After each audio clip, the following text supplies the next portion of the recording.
We now welcome to the podium the second representative of the class of 2015 to present the student perspective. I'd like to invite Masha Vernik to the microphone to deliver the speech on behalf of the senior class.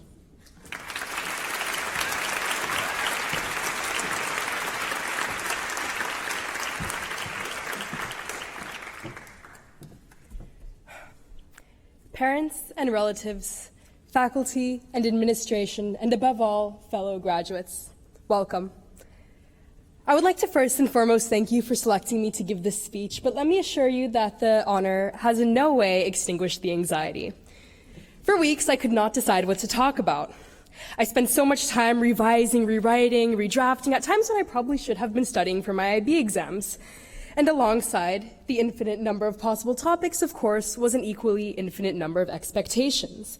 I had to be funny, but also serious, theoretical, but down to earth, and I could not by any means be cliche. But I also kind of had to be cliche because we're sitting here in these caps and gowns anyway that don't mean anything, right? Anyway, the point is that this speech was really hard to write. So even if it does not satisfy the above expectations, just humor me anyway and come up to me after the speech and say, Masha, that was amazing. Anyway, I think that a graduation speech should be optimistic and forward-looking. Well, that's what Mr. Sexton's email said anyway. It should talk about the future, but who knows what the future will bring? This is a cassette tape. Don't ask me how I found it.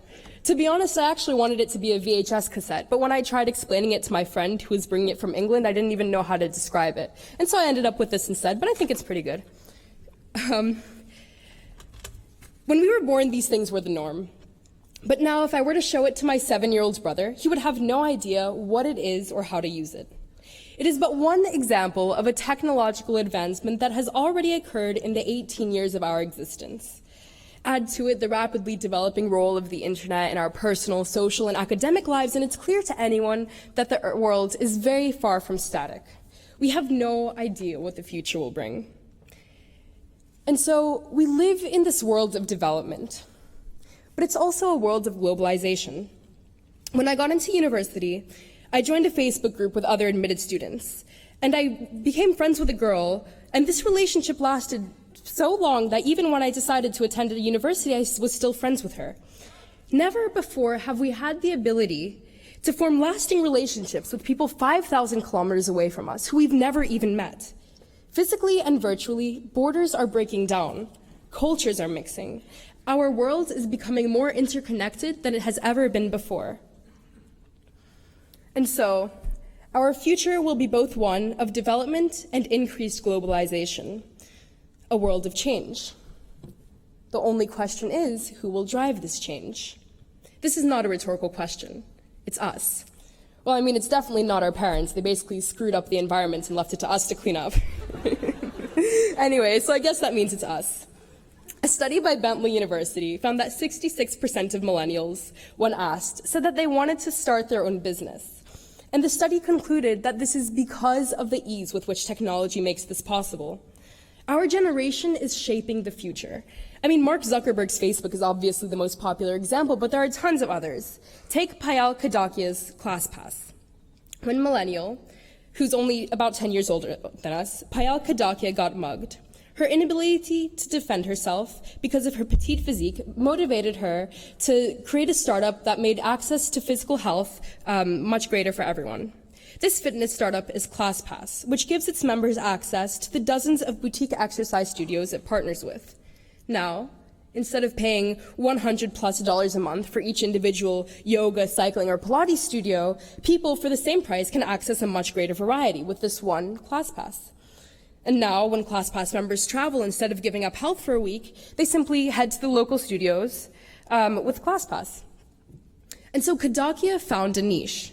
She knew what was missing and created it.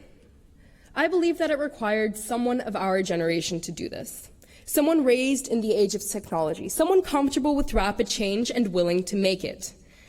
And this is why I say that our generation is shaping the future. But we have to remember that a generation is 80 million people. Not everyone is going to have a say in this new world that we're creating. We have to remember that anyone can change the world, but not everyone. And I believe that we, as students of the Anglo-American School of Moscow, have been given a unique opportunity to be part of this handful. How do I know, you ask? Because you've all been adequately conditioned by TOK? I know because of a French idiom I actually studied for my IB exams that says, "Le voyage forme la jeunesse," which translates roughly to "travel broadens the mind." Two completely different cultures both have idioms that essentially say the same thing about travel, that travel builds an individual and shapes their ability to tolerate different perspectives. We go to school, we learn in what can only be called an international cultural melting pot, where in addition to the countless opportunities we have to actually travel, we can also reap its benefits without going anywhere. We don't have to leave the safety of our homes to gain a new perspective on a global issue. We just have to turn to the person sitting next to us. And this, my fellow peers, will prove invaluable as we navigate and shape this future globalizing, changing world. It's what will help us revolutionize our respective fields, whether we end up in medicine, technology, literature, tourism, law, or public health. Maybe one of us will create an international online forum connecting innovators to venture capitalists all over the world. Maybe another will lead discussion about the universal legal framework concerning international businesses, human rights, or medical advancements. I mean, of course, I just made all of those things up, but they're all well within the realm of possibility. They could all happen. We could all make them happen. But just because something could happen does not mean that it will. This unique opportunity we have that enables us to be the shapers of the future is nevertheless an opportunity we have to take advantage of. And I, having studied alongside the class of 2015 for the past 10 years, have full confidence that we will be able to take this opportunity. I have this confidence because we already have taken advantage of opportunities. Yes, I'm talking about the IB. The IB, as much as you think you hate it, and as much as you actually do hate it, was a huge opportunity that we all took advantage of. We all collectively poured our souls into succeeding in this program, redrafting extended essays, reaching for external assessments, practicing papers 1s, 2s, and 3s, practically memorizing some syllabuses. We worked and worked and worked until we achieved what we set out to achieve. And as a result, we succeeded. We took advantage of an opportunity. Class of 2015, I'm proud to say we made it. And I can't wait to see what else we will make in the future. Thank you.